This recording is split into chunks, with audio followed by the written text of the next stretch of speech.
श्री स्वामी समर्थ. तुम्हा सर्वांचं श्री स्वामी समर्थ कृपा या चॅनलवर मनापासून खूप खूप स्वागत. स्वामी महाराज तुमच्या सर्व चांगल्या इच्छा पूर्ण करोत हीच स्वामींच्या चरणी प्रार्थना करते आणि आज या नवीन व्हिडिओला सुरुवात करते. श्रावण महिना सुरू झाला आहे.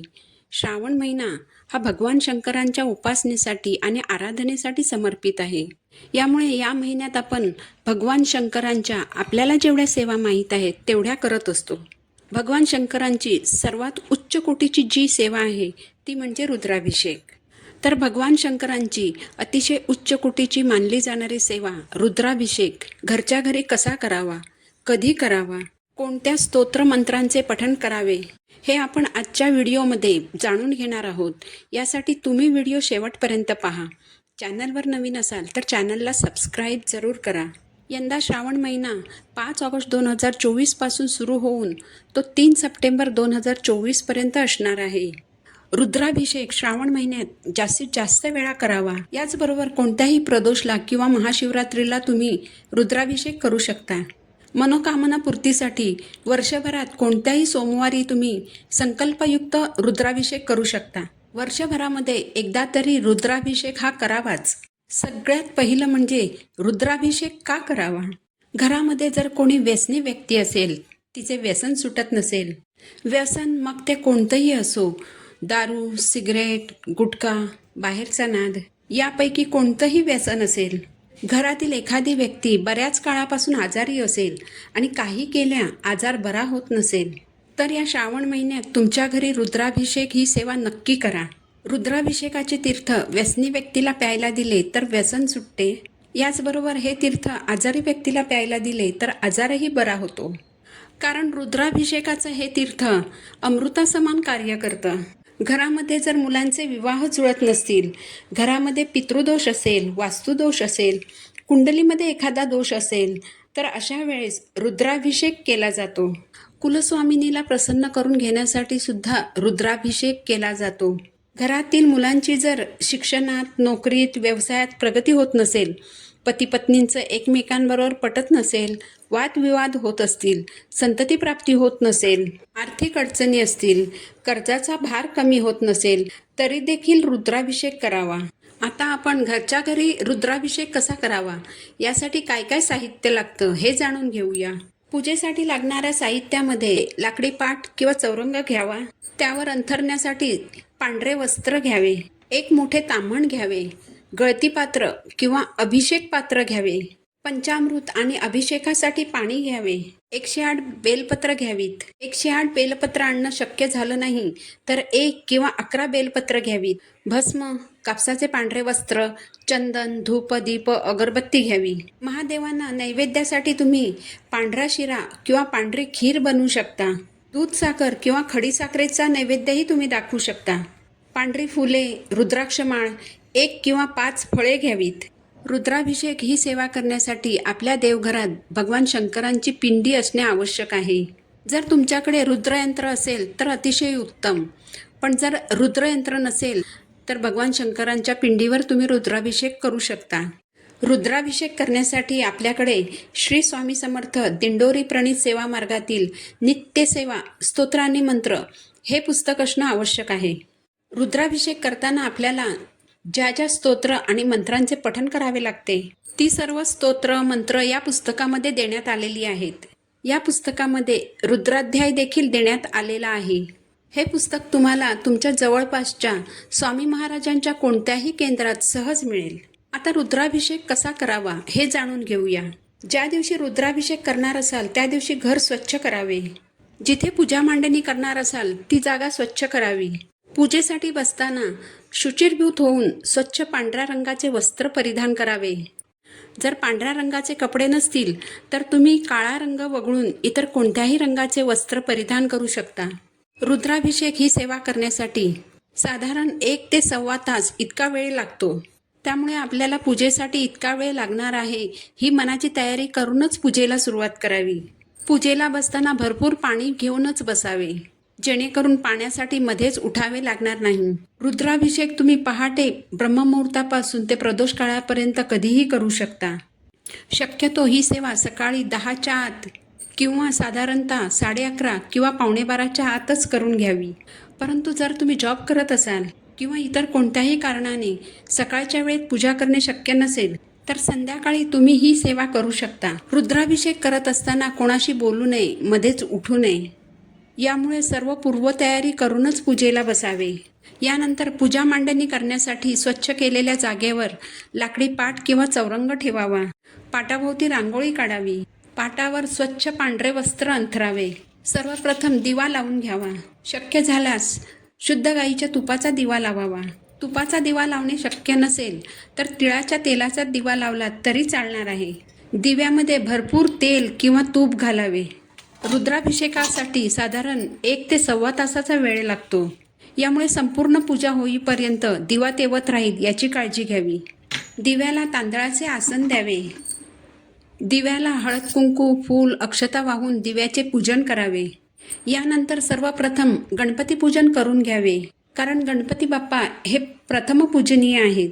पहिला मान हा त्यांचाच असतो. यासाठी तुम्ही तुमच्या देवघरातील बाप्पांची मूर्ती किंवा प्रतिकात्मक सुपारी मांडून त्याचे पूजन करू शकता. गणपती बाप्पांच्या फोटोची मांडणी करणार असाल तर फोटो स्वच्छ पुसून घ्यावा.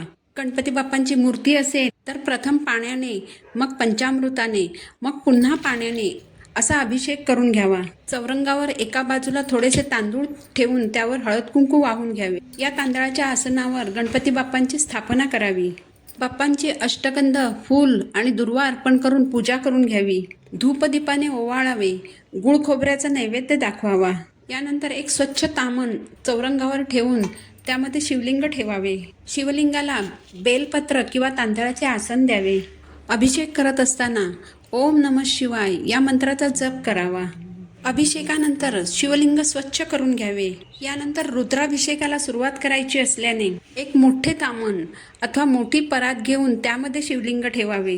आता जो रुद्राभिषेक विधी आपण करणार आहोत तो साधारण 1 तासभर चालतो. त्यासाठी आपल्याला शिवलिंगावर सतत पाण्याचा अभिषेक सुरू ठेवावा लागतो. त्यासाठी मोठे ताम्हण किंवा मोठी परात घेऊन त्यात शिवलिंग ठेवावे. हा अभिषेक करण्यासाठी गळती किंवा अभिषेक पात्र वापरावे. अभिषेक आपण पळीनेही करू शकतो, पण रुद्राभिषेक करताना अनेक मंत्र आणि स्तोत्रांचे वाचन करायचे असते. त्यामुळे जर आपण पळीने अभिषेक केला तर मंत्रपठणाकडे आपले लक्ष राहत नाही. यासाठी मंत्रपठणाकडे आपले लक्ष राहावे आणि अभिषेकही सुरू राहावा. यासाठी असे अभिषेक पात्र वापरावे. जिथे देवपूजेचं सामान मिळतं तिथे हे अभिषेक पात्र तुम्हाला सहज मिळून जाईल. अभिषेक सुरू असताना या पात्रातील पाणी कमी होत जाते. पाणी कमी होत आले की त्यामध्ये पाणी टाकत राहावे. म्हणूनच पाणी भरपूर घेऊन बसावे, म्हणजे अभिषेक करताना आपल्याला मध्येच उठावे लागणार नाही. आता पाहूया की रुद्राभिषेक करताना आपल्याला कोणत्या स्तोत्र आणि मंत्रांचे पठण करायचे आहे. सर्वप्रथम स्वामी स्तवन म्हणावे. यानंतर श्री स्वामी समर्थ या मंत्राचा 1 माळ जप करावा. यानंतर शिव महिम्न स्तोत्र 1 वेळा पठण करावे. हे स्तोत्र तुम्ही संस्कृत किंवा प्राकृत अशा कोणत्याही भाषेमध्ये पठण करू शकता. यानंतर 1 वेळा श्री गणपती अथर्वशीर्षाचे पठण करावे. यानंतर 1 वेळा रामरक्षा स्तोत्राचे पठण करावे. या स्तोत्रातील पहिले 1 ते 9 श्लोकाचेच पठण करायचे असते. उर्वरित स्तोत्र ही फलश्रुती असते. यानंतर श्री रुद्र अध्याय चमक नमक सहित पूर्ण वाचन 1 वेळा करावे. संस्कृत किंवा प्राकृत अशा कोणत्याही भाषेमध्ये तुम्ही याचे पठण करू शकता. यानंतर 1 वेळा शिवकवच वाचावे. यानंतर शिवगायत्री मंत्र 11 वेळा, महामृत्युंजय मंत्र 11 वेळा, महामृत्युंजय मंत्र पंचप्रणवयुक्त 11 वेळा, अमृत संजीवनी मंत्र 11 वेळा, संजीवनी मंत्र 11 वेळा म्हणायचा आहे. यानंतर श्री कालभैरवाष्टक स्तोत्राचे 1 वेळा पठण करावे. या सर्व स्तोत्र मंत्रांचे वाचन झाल्यानंतर आपल्याला अभिषेक थांबवायचा आहे.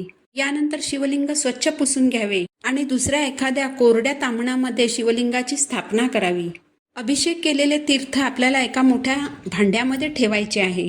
यानंतर शिवलिंगाची कोरडी पूजा करून घ्यायची. तर शिवलिंगावर भस्म, चंदन, अक्षता अर्पण कराव्यात. कापसाचे पांढरे वस्त्र अर्पण करावे. पांढरी फुले आणि धोत्र्याचे फळ असेल तर ते अर्पण करावे. यानंतर 108 बेलपत्र आपल्याला शिवअष्टोत्तर नामावली म्हणत म्हणत शिवलिंगावर अर्पण करायची आहेत. बेलपत्र अर्पण करण्यापूर्वी बेलपत्राला जी गाठ असते ती काढून टाकावी. बेलपत्र फाटलेले किंवा तुटलेले नसावे. बेलपत्र नेहमी पालथे अर्पण करावे. जर तुम्हाला 108 बेलपत्र नाही मिळाली तर एक बेलपत्र हातात घेऊन संपूर्ण शिव अष्टोत्तर नामावलीचे वाचन करावे आणि त्यानंतर ते एक बेलपत्र शिवलिंगावर पालथे अर्पण करावे. यानंतर शिवस्तुतीचे पठण करावे. याचबरोबर रुद्राभिषेक करताना तुम्ही पुरुष सुक्त आणि स्त्री सुक्ताचं देखील पठण करू शकता. यानंतर भगवान शंकरांना धूपदीपाने ओवाळायचं, नैवेद्य दाखवायचा आणि भगवान शंकरांची आरती करायची. ही कोरडी पूजा तुम्ही सकाळी दिवा लावून अक्षता फूल अर्पण करून नैवेद्य दाखवून आणि भगवान शंकरांना प्रार्थना करून उचलावी. अशी ही रुद्राभिषेकाची सेवा नेहमी तुमच्या हातून घडावी अशी भगवान शंकरांना प्रार्थना करायची आहे. तर अशा अगदी साध्या आणि सोप्या पद्धतीने घरच्या घरी आपल्याला रुद्राभिषेक करता येतो. रुद्राभिषेक करताना शक्यतो पाण्यानेच अभिषेक करावा, कारण रुद्राभिषेकाचे हे तीर्थ आपल्याला दीर्घकाळपर्यंत प्राशन करायचे असते. रुद्राभिषेकाचे हे तीर्थ घरातील सर्वांनी प्राशन करावे. थोडेसे तीर्थ प्लेटमध्ये घेऊन त्यात एक फूल बुडवून त्या फुलाने हे तीर्थ घरात सर्वत्र शिंपडावे. आपल्या घरात रुद्राभिषेक केल्याने आपली कुलदेवता प्रसन्न होते, बाहेरील बाधा नष्ट होते, व्यसनामध्ये बुडालेल्या माणसाचेही व्यसन सुटते, दुर्धर आजार बरा होतो, पितृदोषापासून सुटका होते, आर्थिक समस्या सुटतात, ग्रहपीडा नष्ट होते, निरोगी माणसाचे आयुष्य अधिक चांगले होऊन त्याची भरभराट उठते. भगवान महादेवांचे कृपाशीर्वाद प्राप्त होऊन घरामध्ये सुख, शांती, समृद्धी येते आणि घराची भरभराट होते. यासाठी वर्षभरातून एकदा तरी आपल्या घरात रुद्राभिषेक अवश्य करावा. यामुळे आपले सर्वतोपरी कल्याणच होणार आहे. माहिती आवडली असेल तर चॅनलला सबस्क्राईब जरूर करा. पुन्हा भेटू नवीन व्हिडिओसोबत. श्री स्वामी समर्थ.